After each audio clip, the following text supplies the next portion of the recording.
Chalo, so good morning to all of you and welcome back. Good morning messages from Ansh, Bhavya, Aryan. Good morning. We were discussing about magnetic field. एक चीज देखा होगा कि गर्व in his Indian style pranam. You must have seen one thing is that 11th के physics के comparison में 12th का physics relatively easier है, and not only that, it is in fact scoring also. 12th का physics is in general supposed to be more scoring. In fact जो आगे topics और आने वाले हैं modern physics वगैरह वो तो बहुत ही highly scoring माना जाता है, in the sense कि उनमें तो बहुत अच्छे से स्कोर करना होता है. That is what is the norm. ठीक है ना? अरियंत दास की क्या इलेक्ट्रोस्टैटिक्स भी सीपीटी में आएंगे? वेल इलेक्ट्रोस्टैटिक्स का पोटेंशियल वाला पार्ट आएंगे, ठीक है ना? तो एक्चुअली समझ लो कि क्यूमुलेटिव ही मान क्या ये आएंगे और नहीं आएंगे, कि फर्स्ट सीपीटी इतना जल्दी हो गया था that there was hardly much covered during that time, है ना? तो फर्स्ट सीपीटी कुछ ज्यादा ही जल्दी हो गया तो उस समय तक तो कुछ कवर ही नहीं हुआ था. तो देयरफॉर ये मान के चलो कि वो भी है और करंट तक पूरा ही समझ, है ना? क्या थोड़ा सा फील्ड और फील्ड वाला पार्ट थोड़ा सा क्या माइनस करना है ना? तो समझ लो कि पूरा ही है, ठीक है? चलो, एनीवे, तो we were discussing about magnetic field and specifically on Ampere's law. I think it's time now to take note of Ampere's law and move on, ठीक है ना? So that would be more or less the end. तो कल हमने या yesterday हमने जो discuss किया था वो था सोलिनॉइड, और सोलिनॉइड के north pole, south pole, magnetic field कैसे होता है ना? लॉन्ग सोलिनॉइड में कैसे होता है, अगर सोलिनॉइड छोटा होता है तो कैसे होता है. तो all those things we have more और लेस कवर्ड. आज हम लोग सोलिनॉइड को बेंड करके बनाएंगे what is called as a toroid. तो ये हो गया सोलिनॉइड, दिस इज सोलिनॉइड, है ना? डॉट दे दिया इसलिए कि हम लंबा सोलिनॉइड लेके चल. अब मैं काम करता हूँ, इसको ऐसे बेंड कर, तो अगर मैं ज्वाइन कर दूंगा या ऐसे बेंड कर दो तो ज्वाइन कर दूंगा तो what we get is called as a toroid, ठीक है? तो this is a solenoid and this is a toroid. तो toroid में क्या होता है basically? Toroid is like this. It's based on a circle. Circle का रेफरेंस ड्रॉ कर लो, ज्यादा आसान हो जाएगा, है ना? तो this is a toroid.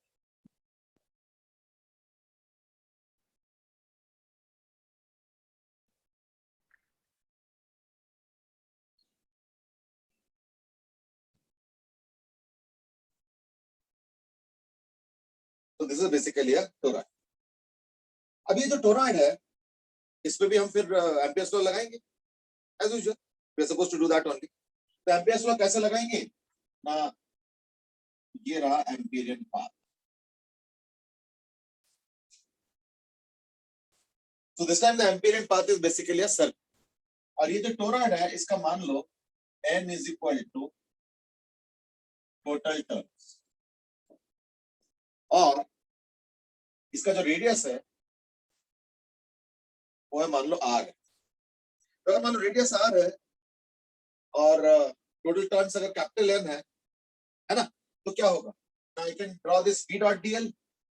तो lines of magnetic line of force तो इसी नहीं होगा ना? तो magnetic lines of force will actually be with in this one.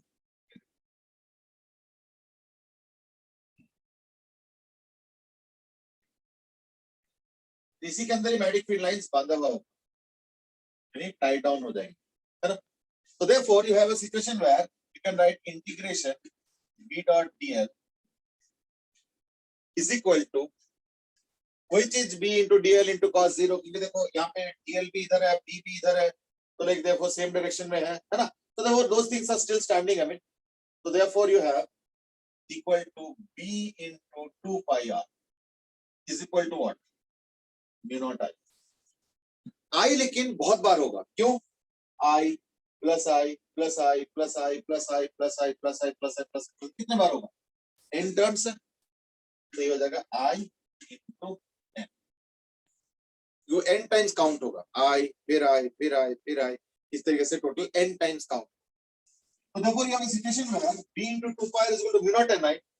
Therefore B is equal to mu naught Ni by 2 pi r. Get it? So B will be equal to mu naught Ni by 2 pi r. ठीक है?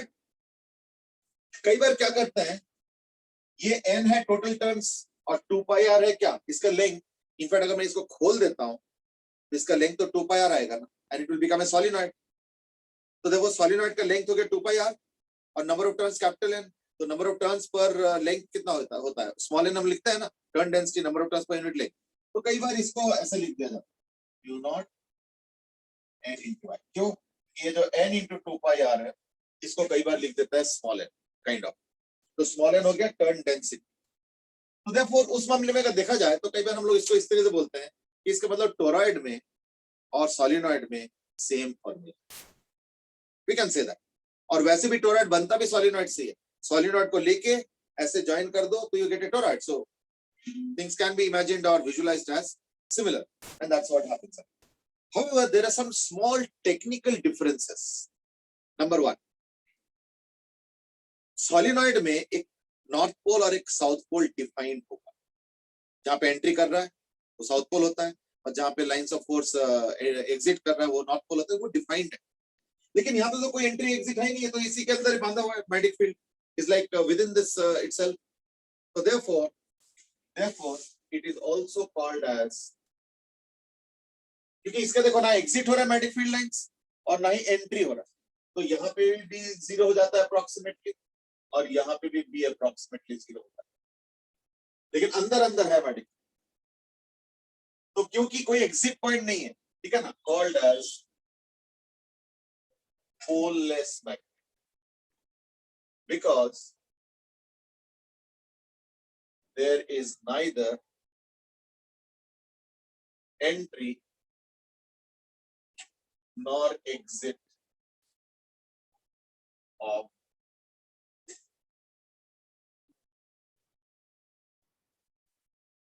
magnetic field lines.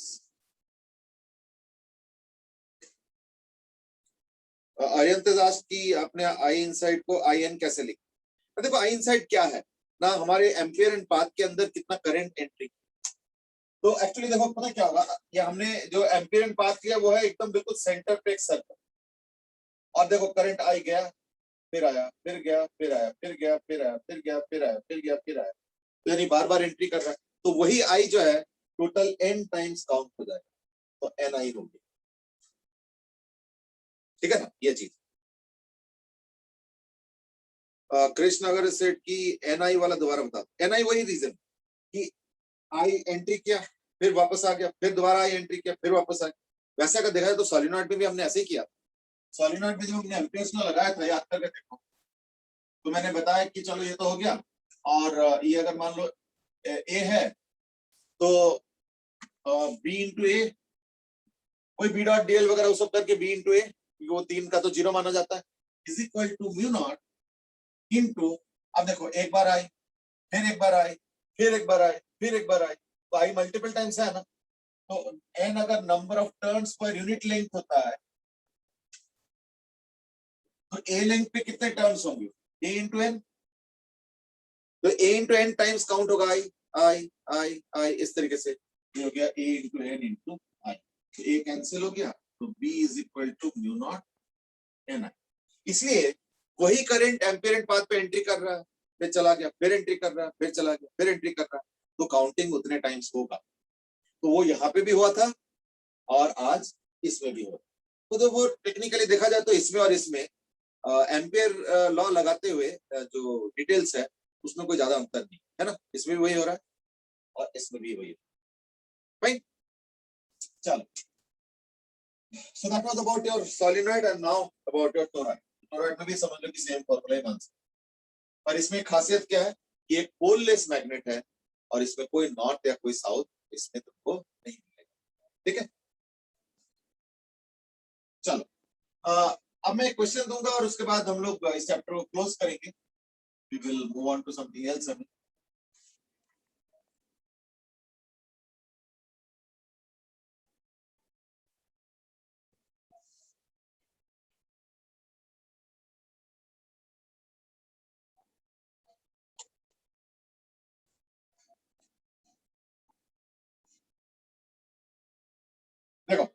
The question is like this, that there is actually a semi-cylinder like this.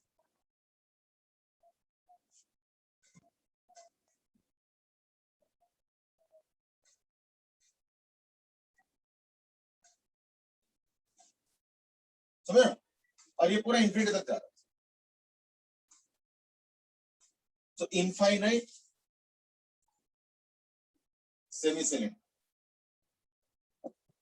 और इस पे ये एक semi cylinder, ये hollow है, solid hollow, और उसका रेडियस है suppose are.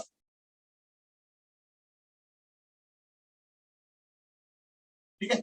On the axis this axial line,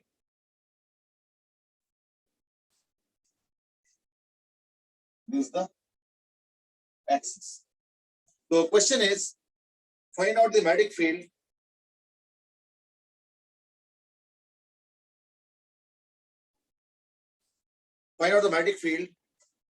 at any point on the axis. So find B at any point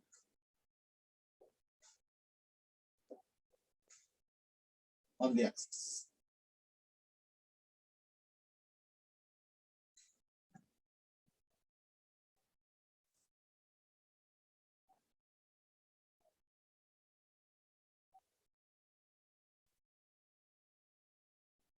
चलो ठीक है, थोड़ा सा वो 2 का फैक्टर तो वो, चलो ठीक.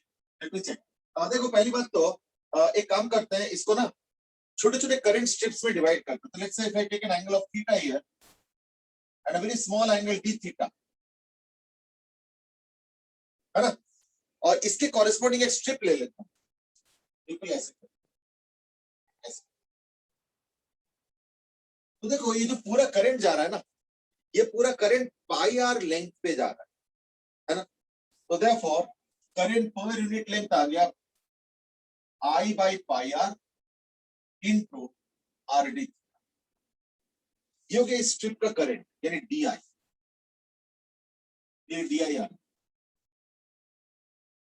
और इस करंट की वजह से अब मैं एक काम कर सकता ना, फ्रंट व्यू बना. फ्रंट व्यू, अगर मैं इसका फ्रंट व्यू बनाऊंगा,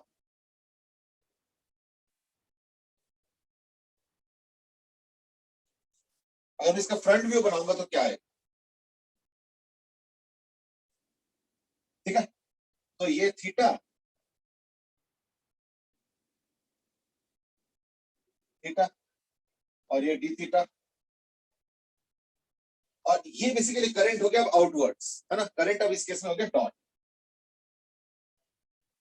तो उस करंट की वजह से जो मैग्नेटिक फील्ड बनेगा वो क्या होगा, इसका परपेंडिकुलर. दिस इज डी, है ना. थीटा ये 90 डिग्री और ये हो गया डी. ऑब्वियसली फिर 90 माइनस थीटा.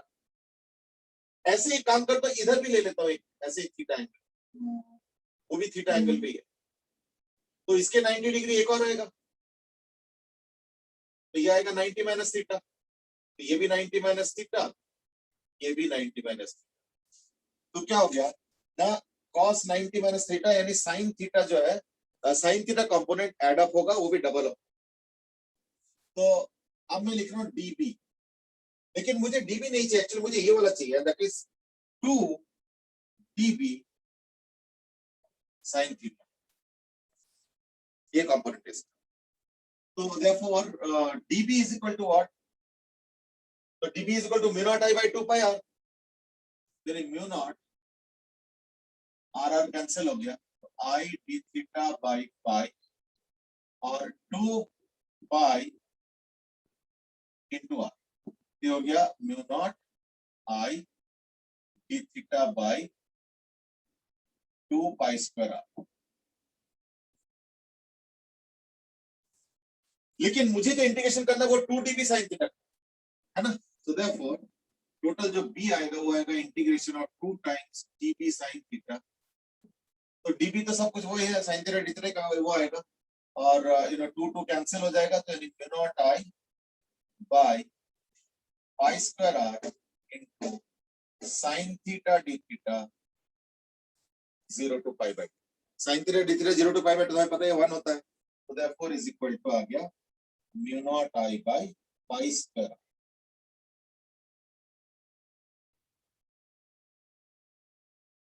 देख लो,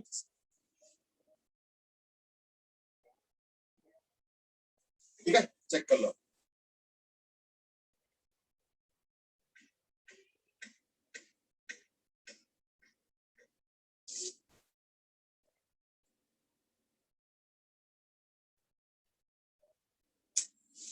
ठीक है, तो ये हो जाएगा मैग्नेटिक फील्ड, और इसका डायरेक्शन क्या होगा? इस पर्टिकुलर केस में अगर डायरेक्शन देखते हो तो ये डायरेक्शन, यानी perpendicular to the axis and also perpendicular to the current as well, obviously. ठीक है, मतलब जो नीचे वाला करंट, यहाँ करंट, वैसे करंट के बारे में नहीं कहना तो ज्यादा अच्छा है। It will be perpendicular to the axis, current is not the right word, ठीक है, current would be the right.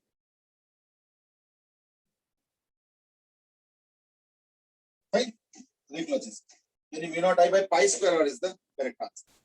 अब कईयों ने 2 दिए थे तो आई थिंक वो ट्वाइस करने शायद भूल गए या कुछ ऐसे हुआ होगा, क्योंकि आंसर्स तो आ रहे हैं, मैं देखता हूँ करेक्ट क्या आ रहा है ना? चलो,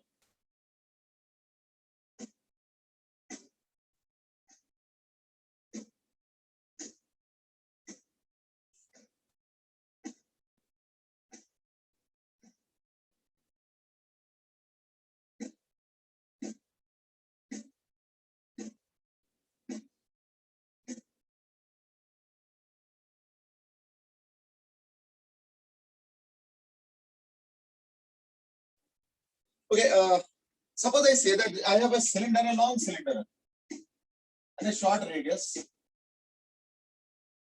a long cylinder of length L, and it is filled, it's a hollow cylinder,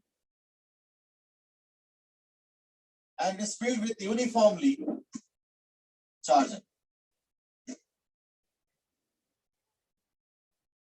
तो टोटल चार्ज जो है इसका Q है, इसका लेंथ L है, और इसको मैं ओमेगा से घुमा रहा हूं, ठीक है, इसको ओमेगा से घुमा रहा हूं, तो what would be the magnetic field inside it?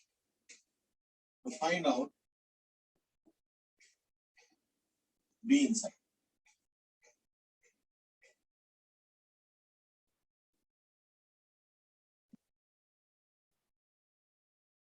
Mind you, it's a long cylinder.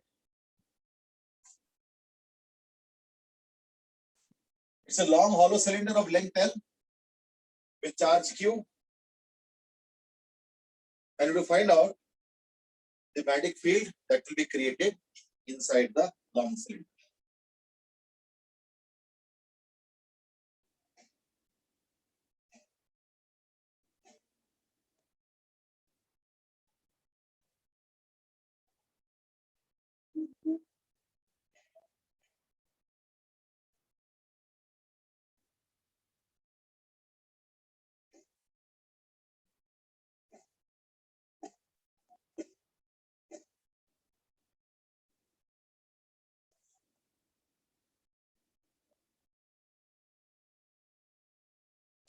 Yeah, quickly solve.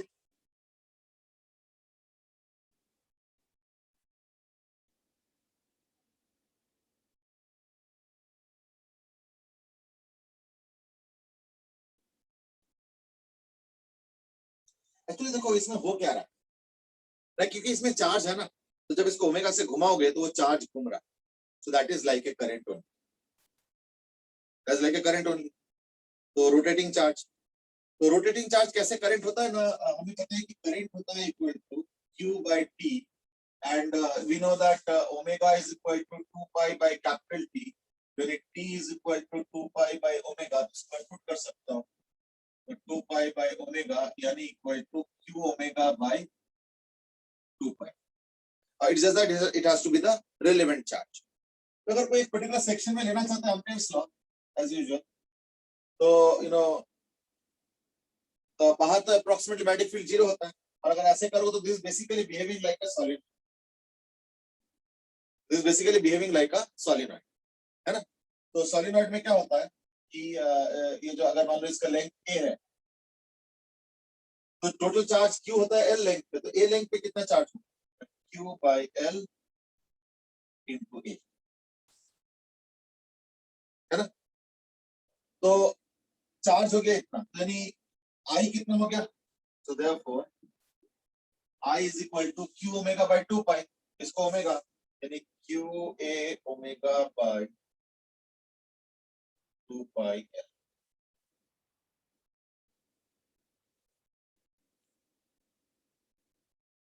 ठीक है, so I is equal to q a omega by 2 pi l, ये हो गया I। और as usual तो b into a, so that is b into, sorry, this is Im, so therefore I will now say that b dot dl will be equal to b into a is equal to mu naught into I. I is q a omega by 2 pi l। ठीक है, तो b आ गया फिर, तो therefore a तो cancel हो गया, b is equal to q omega by 2 pi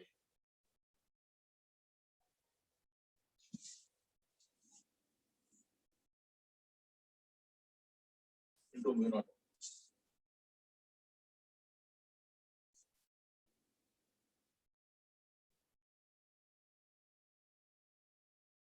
ठीक है, आंसर राइट। सक्षम थोड़ा सा आंसर में गड़बड़ी आ रहा है कि क्यू स्क्वायर आ रहा है, वो नहीं होगा, बाकी तो ठीक ही है। हो सकता है क्यू स्क्वायर तुमने गलती से,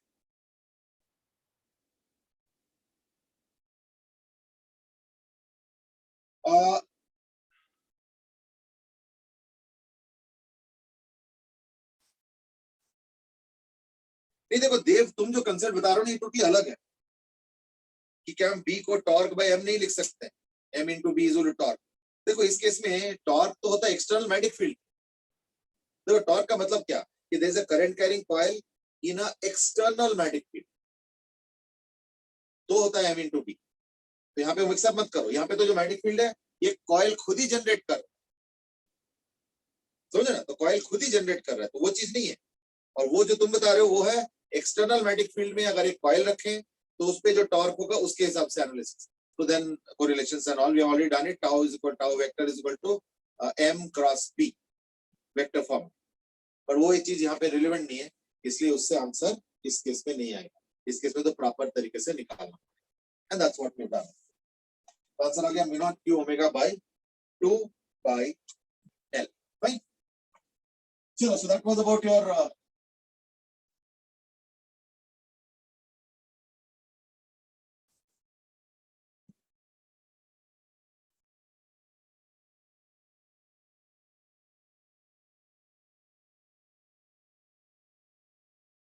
magnetic field due to a cylinder rotating about its axis. Okay, so I think that's where we will be calling it curtains for the magnetic field part. Now we will talk about magnetic field created due to earth। ठीक है, तो ये जो topic है that is magnetic field due to earth and earth's magnetism,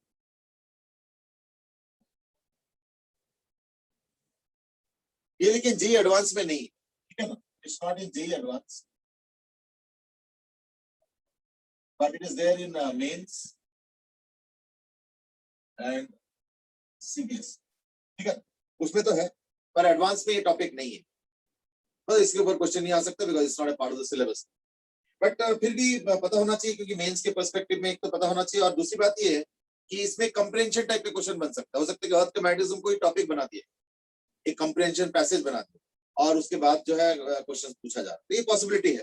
तो like that's why we have to do this in detail sir. तो इसलिए वैसे तो सिलेबस में नहीं है, बट फिर भी पार्शियली रेलिवेंट है, एकदम इरिलेवेंट नहीं है, ठीक है। प्लस मेंस और सीबीएसई में तो है ही, हमें तो करना ही है। और अर्थ का जो मैग्नेटिज्म है, it is actually a very fascinating area. I'll tell you why fascinating. It is because अर्थ के मैग्नेटिज्म का ट्रू कॉज आज भी नहीं पता, ट्रू कॉज आज भी नहीं पता।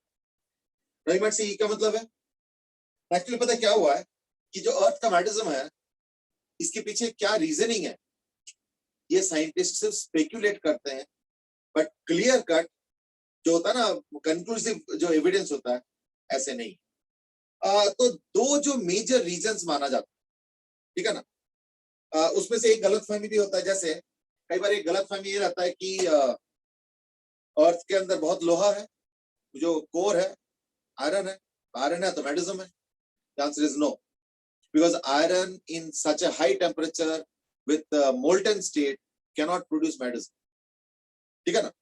लेकिन हाँ, वो भी एक कॉज माना जाता है, but for a different reason, not because of its iron. अगर आयरन ना होता तो भी ये रीजन वैलिड, क्या कि आयरन या जो भी मोल्टेन मटेरियल है वो बहुत ही high temperature. Now this is justified as one cause for why magnetic field is existing on the earth, but there are other reasons also put forward, and no one is sure as to which one is more better, or which one is the actual truth, or maybe it is a combination of both. It's not known. So let me explain हमें। ये माना जाता है कि जो अर्थ है, इसका जो कोर है ना, which is like liquid, I mean molten liquid, ये सर्कुलेशन में, which is of course a fact। तो ये सर्कुलेशन ऐसे करके सर्कुलेशन, तो दिस इज इन सर्कुलेशन। और मैं से सो व्हाट, सर्कुलेशन में क्या हो जाता है? एक्चुअली पता क्या है कि ये जो मैग्नेटिक फील्ड है ना, ये जो मैग्नेटिक फील्ड है ये क्यों क्रिएट होता है ना? It is actually created because of a moving charge. तो ये जो कोर सर्कुलेशन में है, कोर इतना ज्यादा हाई टेम्परेचर में है कि उसके जो एटम्स है उसमें से इलेक्ट्रॉन्स जो है ना, वाइब्रेशंस के चक्कर में क्या हो जाता है, very high temperature, vibrations are very strong, तो इलेक्ट्रॉन्स छिटक जाते हैं। तो therefore there is a large number of free electrons in this core, which is a molten one, and it is circulating, ठीक है। अच्छा, एक चीज और ध्यान रखना कि अगर एक तरफ फ्री इलेक्ट्रॉन होता है तो एक तरफ प्रोटॉन भी होगा। प्रोटॉन इन द सेंस की पॉजिटिव चार्ज। मान लो अगर आयरन के न्यूक्लियस आयरन के एटम में से अगर एक इलेक्ट्रॉन निकल जाए तो जो बच गया वो तो पॉजिटिव चार्ज हुआ, पर वो पॉजिटिव चार्ज बहुत भारी है और जो इलेक्ट्रॉन्स है वो बहुत लाइट है। इसलिए जब सर्कुलेशन होगा तो इलेक्ट्रॉन भी सर्कुलेट करेंगे और जो remaining positive part of the atom है वो भी सर्कुलेट करेंगे, लेकिन अलग अलग स्पीड पे करेंगे। इलेक्ट्रॉन तो बिल्कुल कोर के स्पीड पे चलेंगे, एटम वाला की थोड़ा भारी है वो थोड़ा कम स्पीड से चलेंगे। So we have differential speeds when it comes to the negative charge and the positive charge, यानी डिफरेंशियल स्पीड्स आ। अच्छा, अगर मान लो दोनों का एग्जैक्टली सेम होता है फिर तो कुछ नहीं होता। क्यों? फिर नेगेटिव चार्ज जितने स्पीड से जा रहा है, अगर मान लो पॉजिटिव चार्ज भी उतना ही स्पीड से जाता फिर तो दोनों के करंट न्यूट्रलाइज हो जाता, पर वो नहीं हो रहा है। क्यों? क्योंकि negative charges are more mobile and positive charges are less mobile. So therefore there is some kind of a net current because of this circulation, और इसी नेट करंट की वजह से यानी कॉइल टाइप का बन गया बेसिक, ऐसे करंट कैरिंग कॉइल है ना, इस तरीके से। And that's what is the cause of magnetism. Now this is one explanation given, लेकिन ये भी बहुत ज्यादा अच्छे से सब कुछ एक्सप्लेन नहीं कर पाता, बट एटलीस्ट चलो ठीक है, till the time we get a very exacting argument या reasoning या scientific cause, I mean till then this is accepted as some kind of a okay kind of this thing, accepted principle, या principle तो नहीं कहूंगा, okay kind of an explanation, ठीक है ना। सक्षम सेल्स की क्या इसको लिक्विड बोलना सही होगा?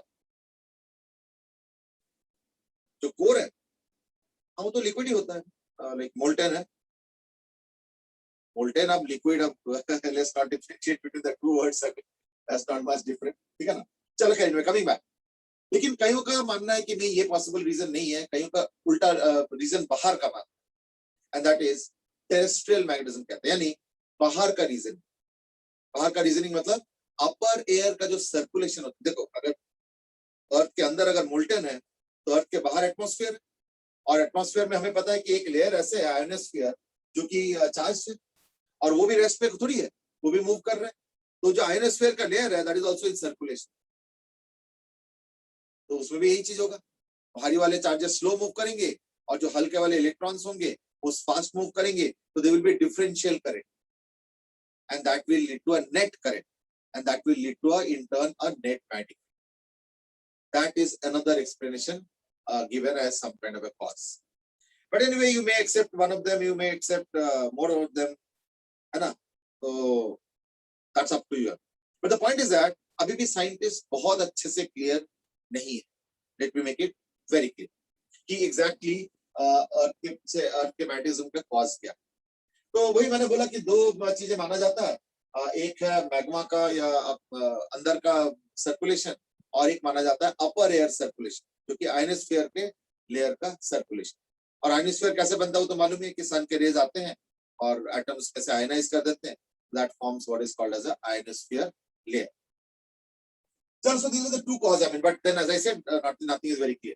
एक चीज और भी है, and that is अर्थ को, और अगर अर्थ का मैग्नेटिक फील्ड को तुम स्टडी करो तो देखा गया है कि अर्थ के मैग्नेटिक फील्ड कुड बी, या अर्थ का जो मैग्नेटिक फील्ड है that could be imagined as if created by some kind of a bar magnet placed strategically. कैसे देखा जाता है कि अगर अर्थ है ना, तो देखा जाता है कि अर्थ का मैग्नेटिक फील्ड कुछ ऐसे है, यहां से निकलता है, फिर यहाँ पे एंट्री कर, फिर यहाँ से निकल रहा है, फिर यहाँ एंट्री कर, फिर यहाँ से निकल रहा है तो यहाँ एंट्री कर, फिर इधर से भी ऐसी है, यहाँ से निकल रहा है तो यहाँ एंट्री कर, यहाँ से निकल रहा है तो यहाँ एंट्री कर, यहाँ से निकल रहा है तो यहाँ एंट्री कर, and so on.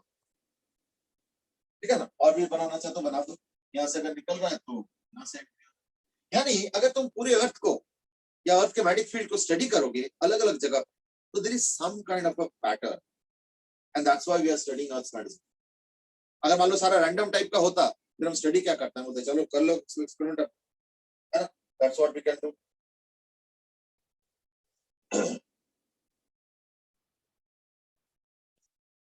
Okay, that means this magnetic field due to the earth can be imagined to be created by a bar magnet placed with north and south. यहाँ पे मैग्नेटिक फील्ड लाइंस निकल रहा है ऐसे,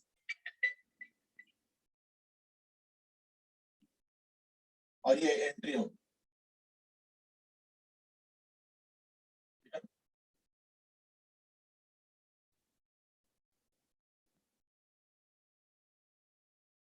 तो देखो यहाँ पे एग्जिट कर रहा है मैग्नेटिक फील्ड लाइंस, और यहाँ पे एंट्री कर रहा है। तो हमें पता है कि जहां पे एंट्री होता है वो साउथ पोल होता है, जहां पे एग्जिट होता है वो नॉर्थ पोल होता है। यानी अर्थ का मैग्नेटिक फील्ड हम एक इमेजिनरी बार मैग्नेट से रिप्रेजेंट कर सकते हैं। So this is the imaginary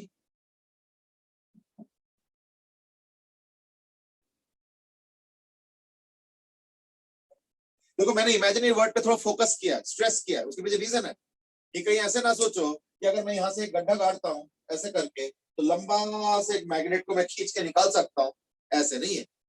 वैसे भी यहाँ पे तो मोल्टन है बीच का, ये तो मैंने ऐसे एक जबरदस्ती मैग्नेट दिखाया just as I said representative, कि as if the earth's magnetic field is being created due to a huge bar magnet placed like this with north here and south there, ठीक है ना, with north here and south there,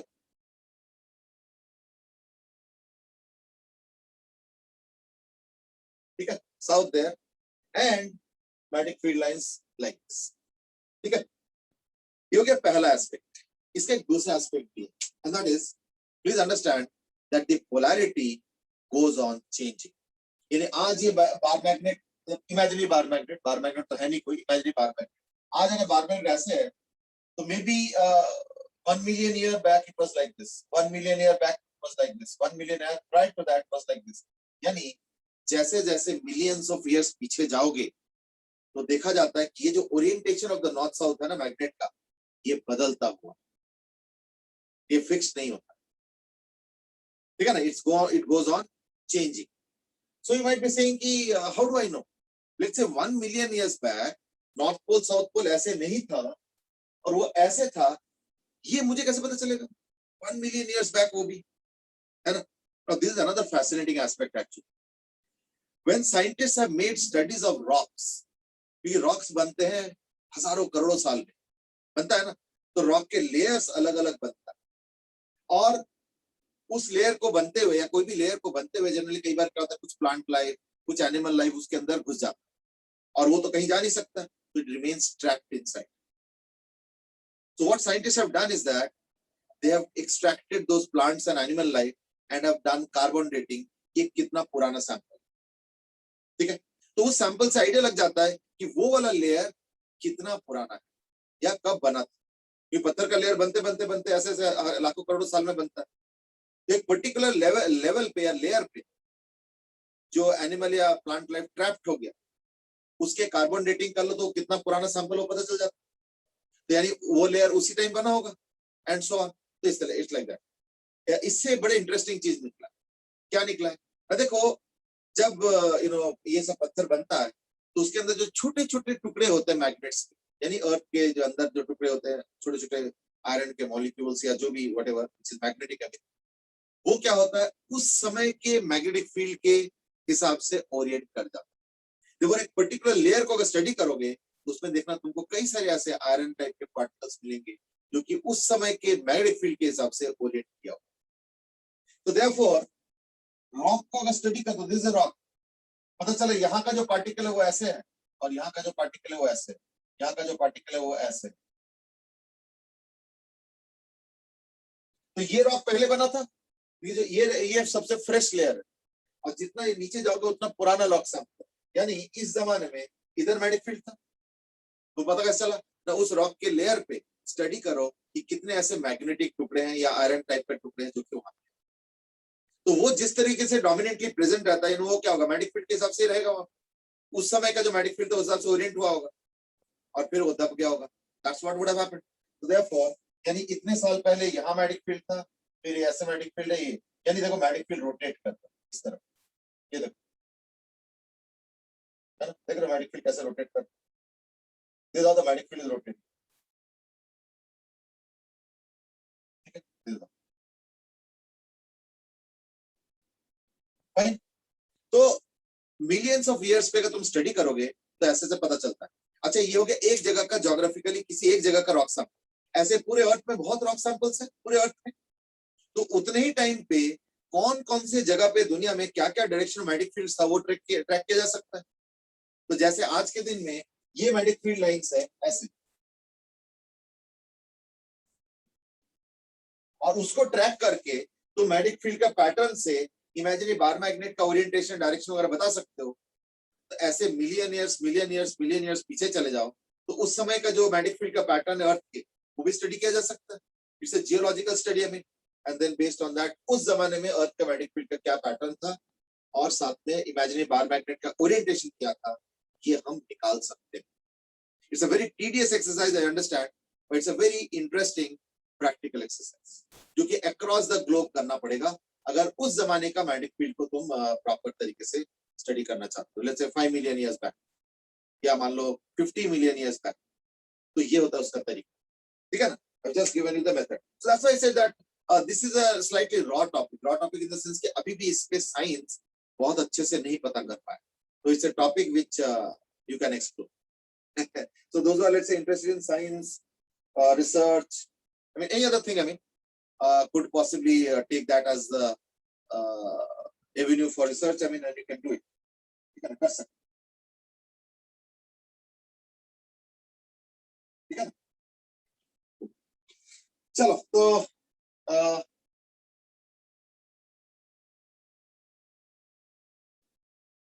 section is asked about free electrons. देखो free electron जरूरी नहीं कि solid में हो, electrons liquid में भी हो सकते हैं, यानी मोल्टन स्टेट में भी हो सकते हैं, एंड देयर आर चार्जेस। तो that's why Earth's magnetic field is a little fascinating area of study, which is a little raw, unexplored kind of, and a lot of research still need to be done on. खैर, हम लोग ना इतिहास में जाने वाले हैं, ना ही हम लोग उसकी कॉजेस पे जाने वाले हैं। हम लोग जो डिस्कस करेंगे मेनली वो है आज के दिन में अर्थ के मैग्नेटिक फील्ड का जो पैटर्न है उसके बेसिस पे हम लोग क्या क्या चीजें कर सकते हैं। That's what our agenda. चलो स्टार्ट करते हैं। तो पहले तो ये हो गया अर्थ, और ये हो गया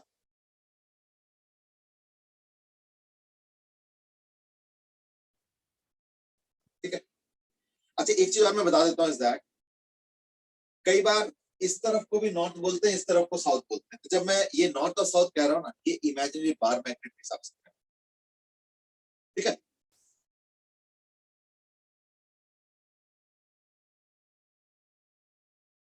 तो देखा जाता है कि ये जो लाइन है ना, इसको हम लोग बोलेंगे मैग्नेटिक एक्सिस।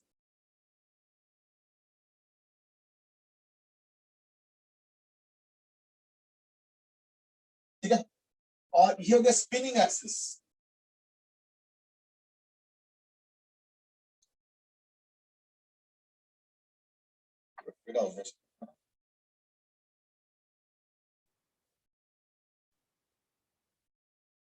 ये हो गया वो एक्सिस जिसके अबाउट अर्थ स्पिन कर।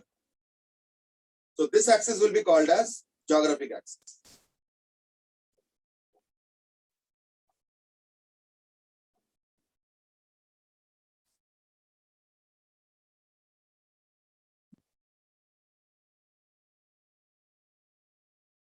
ठीक है, that is the axis of spinning. Okay okay. अच्छा, अब सुनो कुछ इंपॉर्टेंट चीज है। नंबर 1, मैं अगर अर्थ के सरफेस पे कहीं पे भी हूं, कहीं पे भी हो सकता हूं, मुझे कोई दिक्कत नहीं। और अगर उस पॉइंट को, जैसे मान लो एक्चुअली ये जो अर्थ है ना, इसको मैं इमेजिन कर रहा हूं एज लेट्स से लाइक कि आधा अर्थ ऐसे है और आधा अर्थ अंदर है, समझ लो ना, इसको इमेजिन मैं ऐसे कर रहा हूं कि आधा अर्थ बाहर है, आधा स्फीयर बाहर है और आधा स्फीयर अंदर है। So I am imagining like this and based on that let's start. अब मान लो मैं इस स्फीयर के ऊपर कहीं पे भी हूं, तो यहाँ पे हो सकता हूँ, यहाँ हो सकता हूँ, यहाँ हो सकता हूँ, यहाँ हो सकता हूँ, यहाँ हो सकता हूँ, यहाँ हो सकता हूँ, कहीं पे हो सकता हूँ। तो we define something called as geographic meridian. ठीक है ना, GM यानी ज्योग्राफिक मेरिडियन। अभी ज्योग्राफिक मेरिडियन क्या है ना, it is the plane formed by any point on the earth surface with the geographic north, geographic south, ठीक है ना, ये हो गया मैग्नेटिक नॉर्थ और मैग्नेटिक साउथ, नॉर्थ साउथ। तो geographic meridian is the plane formed by any point, the geographic north pole and the geographic south। ठीक है, ये हो गया मैग्नेटिक नॉर्थ पोल बोलते हैं इसको, और इसको मैग्नेटिक साउथ पोल बोलते हैं, बट वो एक्चुअली बार मैग्नेट के हिसाब से ये नॉर्थ है ये south. So there is a terminology conflict अभी, चलो कोई नहीं, ठीक है ना। तो अब हम क्या करेंगे, geographic meridian is a plane formed by any point, geographic north and geographic south. Similarly, यहाँ पे हो गया मैग्नेटिक नॉर्थ और magnetic south. We also have something called as MM, इसको बोलेंगे मैग्नेटिक मेरिडियन।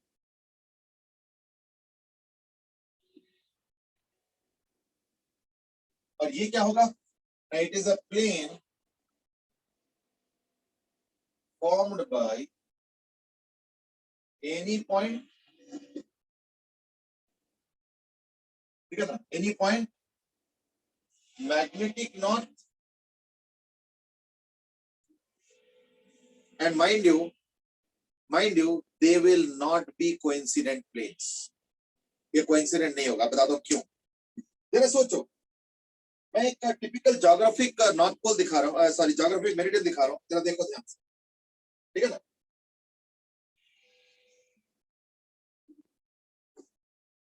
देखो, this will be the geographic meridian. मान लो मैं सपोज ये स्फीयर है ना, हेमिस्फीयर मतलब, और मान लो इस हेमिस्फीयर के ठीक मिड पॉइंट पे हूँ, यहाँ पे कहीं, यानी इस पॉइंट पे, ये सेंटर से ठीक ऊपर।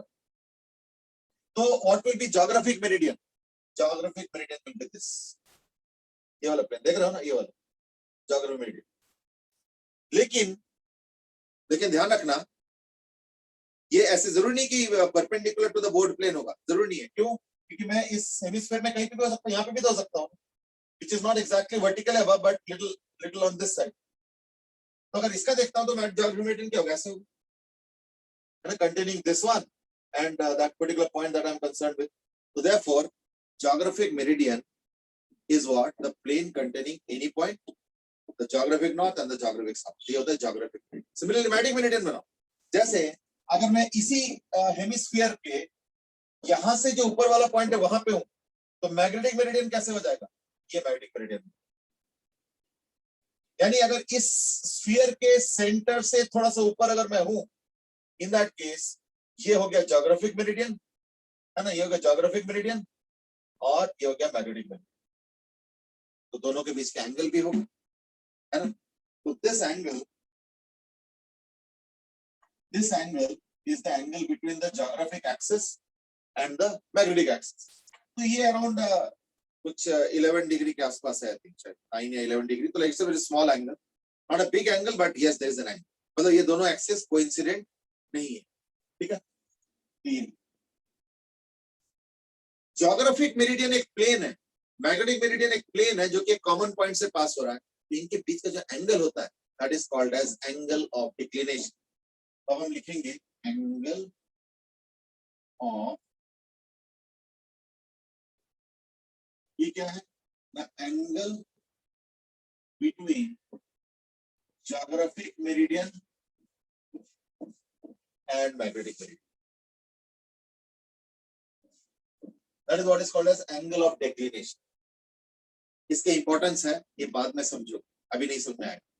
एक चीज मैं कहना चाहता हूं इस दैट, एक मैग्नेटिक लाइन ऑफ फोर्स जब निकलता है ना, तो हमेशा किसी एक मैग्नेटिक मेरिडियन में कंप्लीटली लाई करेंगे. बताता हूं कैसे. देखो, ये नॉर्थ से निकला तो देखो ऐसे करके हो जाएंगे, एक ऐसे भी जाएगा इधर 3D में, एक ऐसे भी जाएंगे. तो कोई भी मैग्नेटिक लाइन ऑफ फोर्स हमेशा एक मैग्नेटिक मेरिडियन पे पूरे line. That is the idea of magnetic meridian. ठीक है ना? तो any magnetic line of force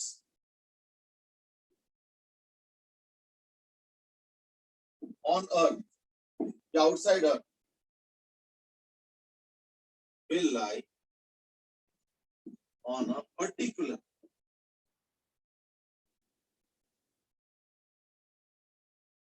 magnetic meridian. एक पर्टिकुलर मैग्नेटिक मेरिडियन के ऊपर लाई करें. That's what the case is. I hope that's reasonably clear. So that was about your geographic meridian and magnetic meridian. Magnetic meridian के basically क्या है कि magnetic meridian ऐसे एक प्लेन है जहां पे अगर मान लो नॉर्थ पोल से कोई लाइन निकलता है ना, तो एक पर्टिकुलर मैग्नेटिक मेरिडियन पे ही रहेंगे और फिर जाके साउथ पोल में मिलेंगे. ऐसे नहीं कि एक मैग्नेटिक मेरिडियन से दूसरे में चले जाएंगे और फिर वापस आएंगे. No, that is the speciality about visualisation of magnetic meridian. और इन दोनों के बीच का जो एंगल है that is called as angle of declination. अब मेरा एक सवाल सुनो. In this figure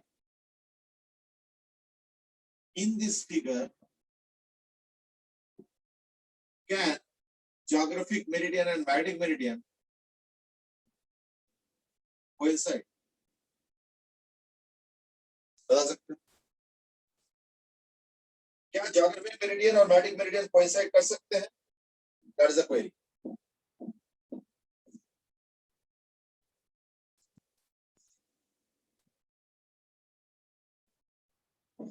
Yes, what's your opinion? Can the magnetic meridian and the geographic meridian coincide?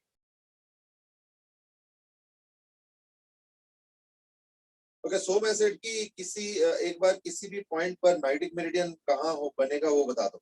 So I'm just answering your question. ठीक है ना? I'm just answering your question. But in the meanwhile पहले इसका answer दो. क्या geographic meridian और magnetic meridian कहीं coincide कर सकता है? इस फिगर में क्या लगता है? देख,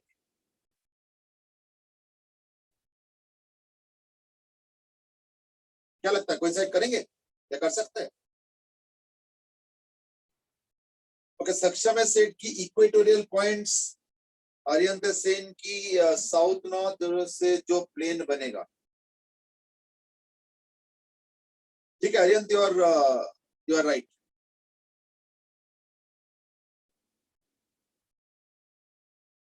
ओके, सक्षम has now changed the answer and now सक्षम is also right, and that is इस पर्टिकुलर केस में बोर्ड प्लेन होगा.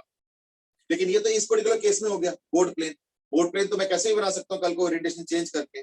So therefore a better way of answering will be it is the plane formed by the geographic axis and the magnetic axis.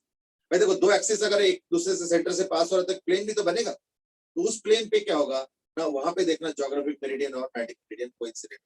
बाकियों में देखना कुछ ना कुछ angle जरूर. तो therefore this coincide वाला जो चीज है will happen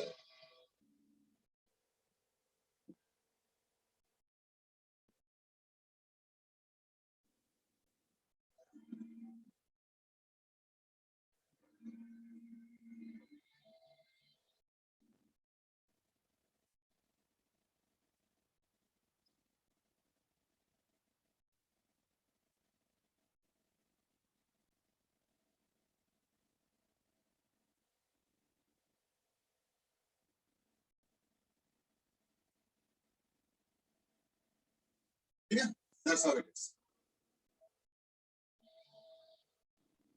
और आर्यन तुमने जो आंसर दिया वो भी यही इंडिकेट कर रहा है, क्योंकि देखो plane form by the geographic axis and magnetic axis, वो actually is also the plane containing the geographic north, magnetic south, geographic south north, तो वो भी सेम चीज है जो बता रहे हो, वो सेम ही चीज, कोई अलग कुछ नहीं है, they actually mean the same. ठीक है ना, इनका मीनिंग सेम ही। लेकिन इनके अच्छा, इसका मतलब क्या हुआ कि अगर मैं इस बोर्ड पे कहीं भी ड्रॉ करूंगा एक point, now some you will get the answer to the question. I mean is that some you are asking something, किसी भी पॉइंट पर मैग्नेटिक मेरिडियन कहाँ बनेगा वो बता दो। देखो कोई 3D पॉइंट पे अगर मैं बताऊंगा ना, तो क्योंकि मैं सामने नहीं हूं तो कैमरा में ना वो 3D चीज लॉस हो जाती है। देखो कैमरा में वो 3D चीज दिखाने का कोई फायदा नहीं है, मैं उसको कोशिश भी नहीं कर रहा हूँ, मैं एक जनरल पॉइंट बता रहा हूँ। ये पॉइंट मैं जानबूझ के बोर्ड पे ही पॉइंट ले रहा हूँ, क्यों? क्योंकि बोर्ड के अलावा कोई भी पॉइंट पे मैं चला जाऊंगा ना तो वो 3D हो जाएगा, और वो 3D चीज ना कैमरा से उतना अच्छे से तुमको उतना विजुअलाइज नहीं, इसलिए मैंने बोर्ड पे पॉइंट लिया है। अगर मैं बोलता हूँ what is the magnetic meridian, तो मैग्नेटिक मेरिडियन होगा ये प्लेन।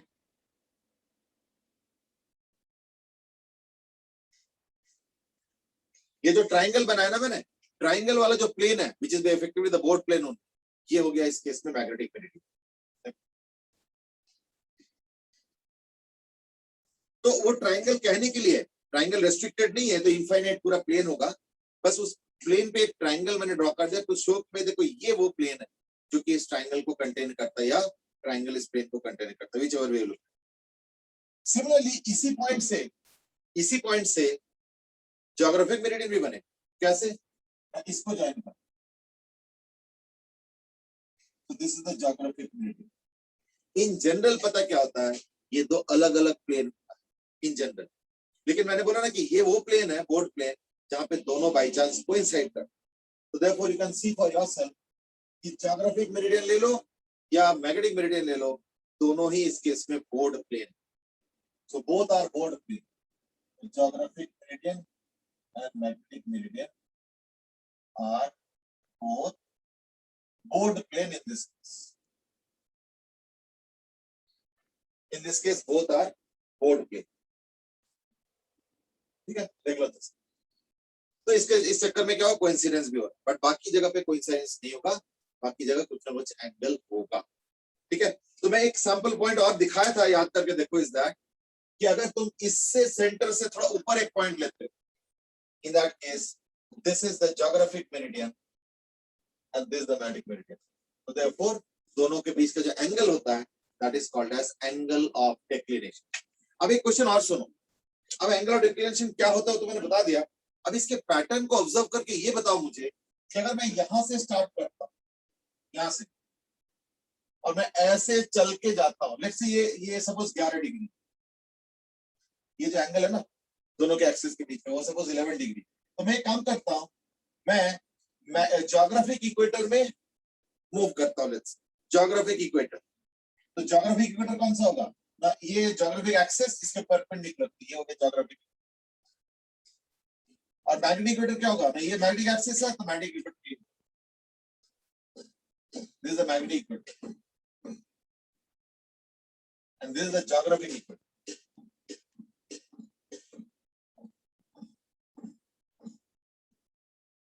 ठीक है, तो एक हो गया ज्योग्राफिक इक्वेटर और एक हो गया मैग्नेटिक इक्वेटर, वो चीज है। तो खैर एनीवे हमें ज्योग्राफिक इक्वेटर मैग्नेटिक इक्वेटर से कुछ लेना देना नहीं था, मैं तो इसलिए कह रहा था कि भाई सपोज एक क्वेश्चन दे रहा हूं कि अगर मैं ज्योग्राफिक इक्वेटर में यहां से ए से ऊपर से स्टडी करके बी तक पहुंचता हूं, लेट्स अगर मैं ऐसे करता हूं, in that case how will the angle of declination vary?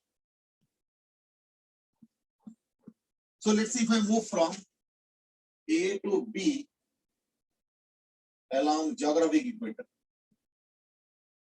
how does angle of declination vary? Angle of declination को जनरली थीटा से रिप्रेजेंट करते हैं, theta is called as angle of declination.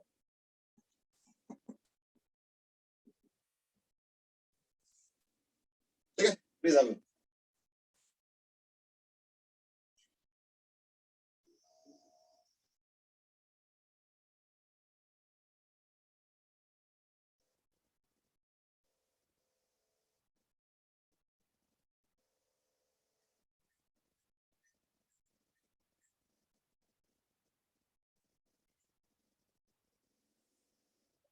How does theta vary?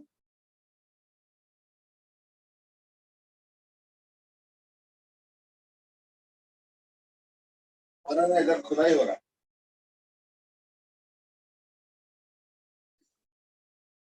Okay, Arihant has given the correct answer. Anybody else? कि अगर मैं यहाँ से start करता हूँ और ज्योग्राफिक इक्वेटर के अलॉन्ग स्टडी करता हूँ ऐसे करके और फिर यहाँ पे पहुंचता हूँ, तो how will the angle of declination very? तो देखो मैंने पहले ही बताया कि बोर्ड प्लेन एक ऐसे प्लेन है या पॉइंट है, या बोर्ड प्लेन के ऊपर कोई भी पॉइंट एक ऐसे पॉइंट है जिसमें एंगल ऑफ डिक्लिनेशन 0 होगा. क्यों? क्योंकि ज्योग्राफिक मेरिडियन और मैग्नेटिक मेरिडियन दोनों कोइंसाइड करेंगे. वो मैं इस क्वेश्चन की बात कर रहा हूँ, या इस क्वेश्चन के कंटेक्स्ट में क्या है ना. तो यहाँ पे जो एंगल ऑफ डिक्लिनेशन आएगा वो तो आएगा 0 डिग्री. लेकिन जब मैं मिड में पहुंचूंगा यहाँ पे, तो ये हो गया ज्योग्राफिक मेरिडियन, ये हो गया मैग्नेटिक मेरिडियन, तो एंगल क्या हो गया? यही 11 डिग्री हुआ है ना. तो यानी इस पॉइंट पे, ये पॉइंट एक्चुअली यहाँ नहीं, ये पॉइंट थोड़ा ऊपर है, तो दिखाऊंगा तो मैं यहीं पे दिखा.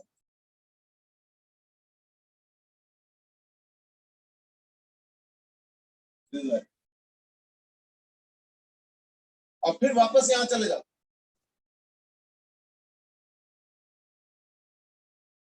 फिर जब तुम वापस यहाँ पहुंचोगे तो फिर तुम उसी प्लेन पे पहुंच गए, यानी क्या होगा? फिर से 0 डिग्री. तो यानी वेरिएशन क्या होगा?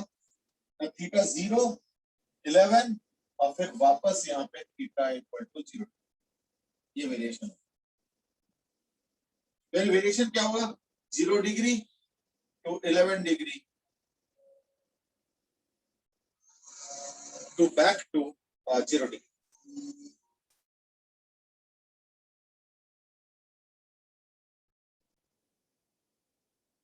ओके, इसका मतलब क्या हुआ कि अगर मैं ज्योग्राफिक इक्वेटर में यहां से लेके यहां तक जाता हूं तो 0 से 11 degree and then back to 0. और अगर मैं इसी सर्कमफरेंस में जाऊंगा तो हर पॉइंट पे क्या होगा? 0 डिग्री. ठीक है. तो और एक क्या है ना,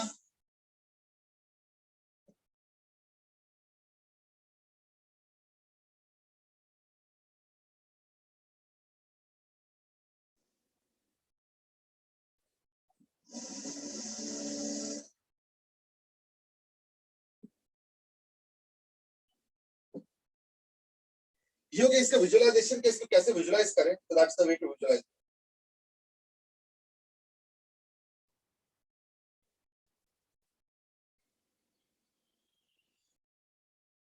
ठीक है ना. That is the way to visualise कि अगर मैं यहां से चलूंगा तो थीटा हर जगह 0 हो, और अगर मैं यहां से चलता हूं तो थीटा 0 से 11 एंड देन वापस 0.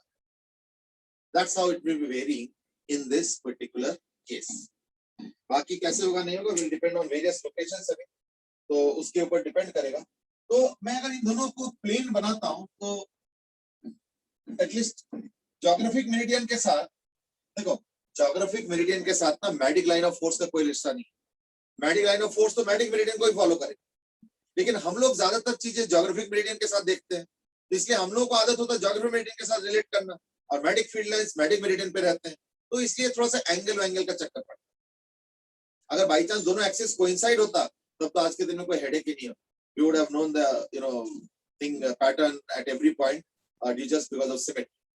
But वो यहाँ पे नहीं. ठीक है ना, थोड़ा सा symmetry कम.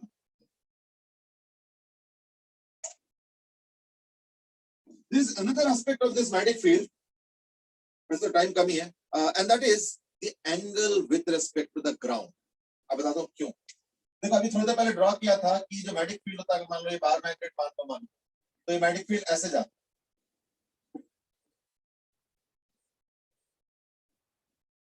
ऐसे होता है. अब ग्राउंड के साथ देखो क्या सिचुएशन. ये ग्राउंड है और ये मैग्नेटिक फील्ड है. Isn't it 90 degree?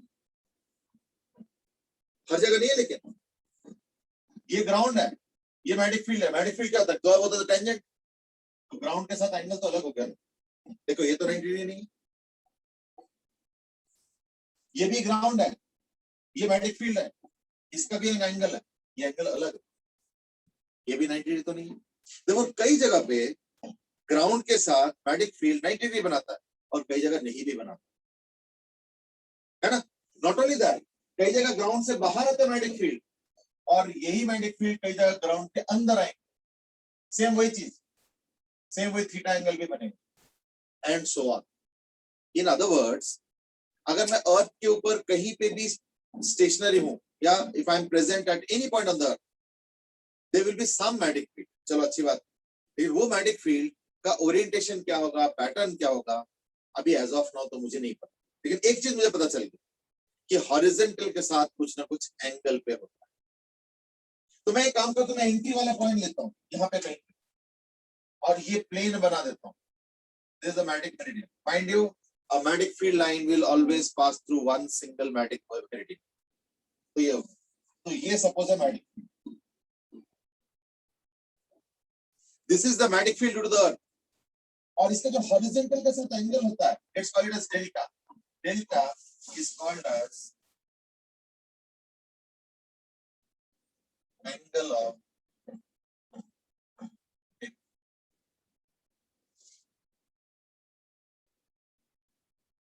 ठीक है। कई बार इसको इंक्लिनेशन भी बोला जाता है। और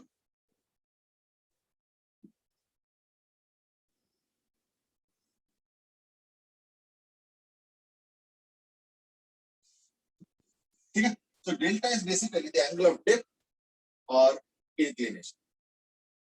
मैंने देख रहा कई सारे एंगल्स अभी धीरे धीरे आ रहे हैं, but then let's not proceed forward any further, क्योंकि फिर बहुत सारी चीजें इकट्ठे मिक्सअप हो रहा है। तो कल जो है ना, इसको फ्रेश स्टार्ट करेंगे, एक बार फटाफट 1-2 मिनट में रिव्यू कर लेंगे, और एंगल्स क्या कौन से बन रहा है, किसका किधर एंगल्स बन रहा है। तो बड़े सारे एंगल्स हो रहे हैं। अब एक और एंगल आ गया, इसके पहले भी एक एंगल था, प्लेन भी था, तो कई सारी चीजें हो रहा है, प्लेन भी है, एंगल भी है, उनके आपस के एंगल भी है, अब हॉरिजॉन्टल के साथ एंगल है, तो कई सारी चीजें हो रहा है। तो we will talk about this in tomorrow session. So tomorrow we'll just begin with this, and it's a small chapter actually, so we'll wind it up tomorrow itself most probably, क्योंकि बाकी जो चीजें है वो ऑलरेडी तुम लोगों को already पता ही है, बार मैग्नेट वगैरह ये ऑलरेडी, ठीक है ना। क्योंकि जो इलेक्ट्रिक डाइपोल मोमेंट पढ़ा है ना हमने, वही समझ लो कि बार मैग्नेट का टॉपिक, तो it's a very easy topic to handle by that sense, ठीक है। चलो आज के लिए इतना ही करते हैं, अगले क्लास में इसको कंटिन्यू करेंगे, अगले क्लास मतलब कल, और इसको खत्म करेंगे, ठीक है ना। चलो आज के लिए इतना ही, have a good day, bye bye.